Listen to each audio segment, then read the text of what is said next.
Yo les beaux gars, j'espère que vous allez bien. Bienvenue dans cette vidéo. Aujourd'hui, on va parler des premiers spoilers du chapitre 1092 de One Piece qui vient de sortir. On a les premiers éléments de l'enquête, les premières traces, les premiers signes, les premières signatures d'Eiichiro Oda concernant le combat entre Kizaru et Luffy qu'on attend maintenant depuis des années, puisque c'est ce combat qui normalement va trancher le débat entre Pro Yonko et Pro Amiro. Les gens s'insultent depuis des années pour savoir qui est finalement le plus puissant. Les éléments narrés par l'auteur nous ont montré, malheureusement avec la défaite grandiloquente d'Aramaki, que les pro-amiraux n'étaient pas les mieux lotis, les mieux servis par la plume de l'auteur. Est-ce que Eiichiro Oda va inverser la tendance, puisque là il a l'occasion, en montrant l'amiral Kizaru plein de puissance se présenter devant Luffy? Je pense que ce personnage, cher à l'auteur, ne va pas être bafoué. On attend donc de savoir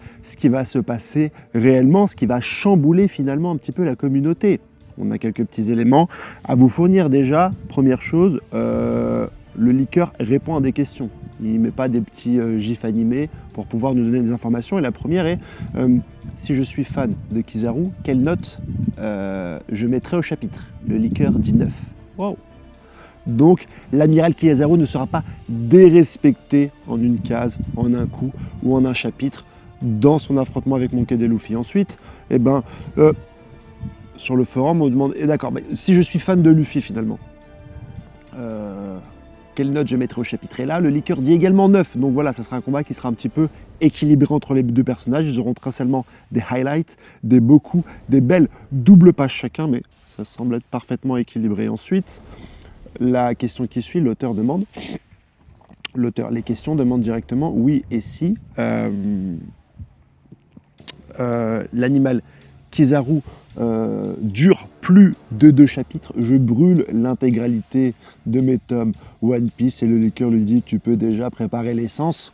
Normalement, on devrait aller donc sur un combat assez long, en tout cas pas qui va se finir, qui sera abrégé en un seul chapitre. Pour moi, de toute façon, l'auteur n'ira pas au bout de cette confrontation Amiro contre Yonko. Il y aura forcément un élément déclencheur extérieur qui fera que le combat n'aura pas de fin. Mais peut-être que l'auteur va nous surprendre, ce serait intéressant. Surtout qu'on a eu les combats Shanks contre ce cher Kid, qui est là très passé. Trafalgar dit Waterloo contre ce cher Barbe Noire, ou Barbe Noire a vaincu le docteur. Donc là, on aura peut-être une fin à ce combat. Les autres éléments du chapitre sont beaucoup plus intéressants. On a un fond noir avec 2 yeux jaunes qui s'illuminent. Alors, j'ai 2 théories par rapport à ça. La première, ce serait la plus plausible, le robot Vega Force qui s'allume et qui finalement contre-attaque les différents ennemis qui encerclent l'île, les gens de la marine, ou alors peut-être un éveil de l'amiral Kizaru. Ça serait pas mal que on ait pour la première fois l'éveil d'un Logia. Ça mettrait un petit peu les amiraux sur le devant de la scène, eux qui ont été bafoués depuis un certain nombre de temps, je l'ai dit en début de vidéo. Ça leur ferait un peu du bien de pouvoir se transformer. Surtout, il semblerait que l'éveil des Logia soit différent. J'ai envie de voir ce que l'auteur entend par différent. J'ai vraiment envie de voir ce que Kizaru peut avoir derrière sous le pied. Par contre, ça serait peut-être pas intéressant de le mettre directement. J'aimerais bien déjà plusieurs chapitres où Kizaru se bat et nous montre déjà l'étendue de son pouvoir avant, bien sûr, de nous montrer son éveil. Et l'information cruciale du chapitre, c'est qu'on aura très certainement l'apparition d'Akainu.